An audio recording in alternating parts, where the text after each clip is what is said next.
Gabriel deliberately failed the entrance exam and left the classroom ahead of time, as if he had torn a page out of his own destiny.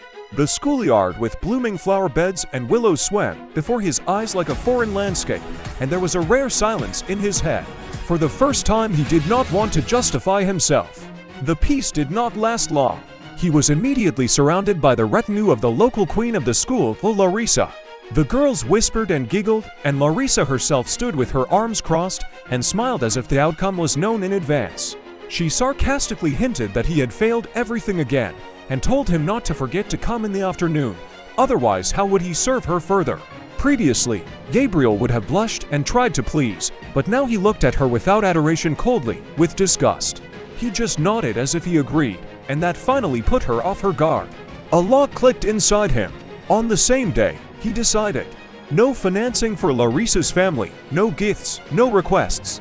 Stop being an obedient dog when fate has given you a second chance. Soon, the phone was bursting with 99 missed calls. Larissa was panicking, not understanding why he had disappeared, why she wasn't running after him and begging, as before. She didn't know the main thing. He wasn't the same anymore.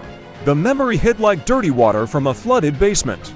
In a previous life, Gabriel was the heir to a huge fortune, but he crawled on his knees in front of the driver's daughter. He married Larissa, gave her the family's business, money, and name, and she loved someone else, Enzo.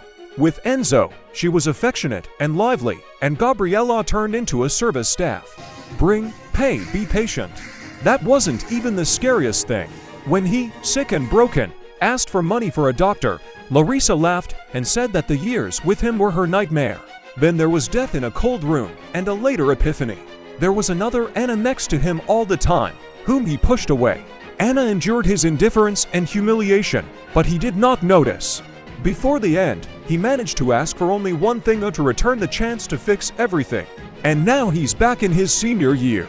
Larissa, as the hostess, roughly pushed him and ordered him to run to the pharmacy for medicine for poor Enzo, and then for dinner, and even more meat.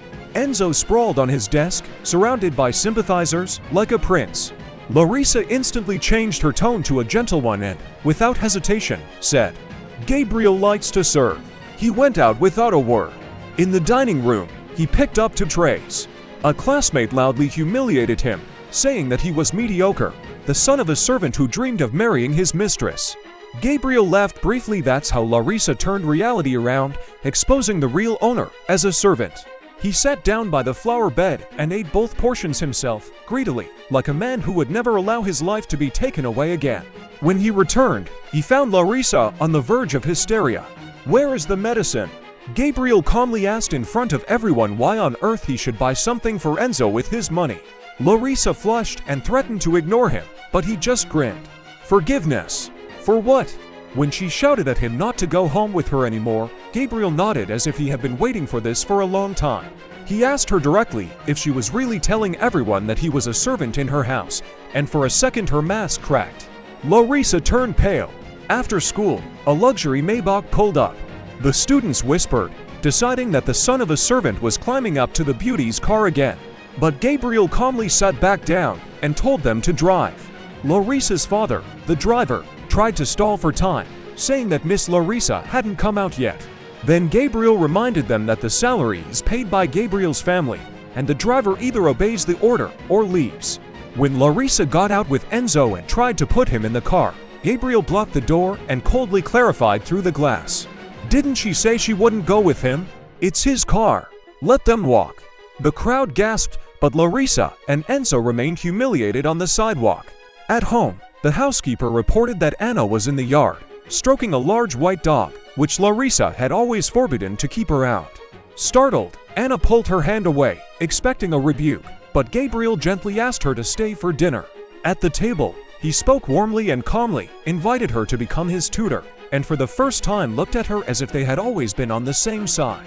Anna, embarrassed, agreed.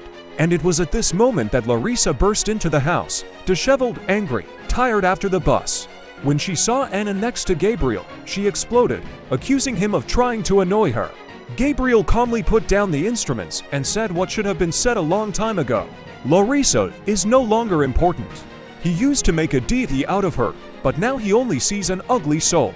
Larissa gasped with rage and disappeared, slamming the door, and Gabriel turned back to Anna, and for the first time a timid hope appeared in her gaze, as if the night was over and the sun had really risen over the house.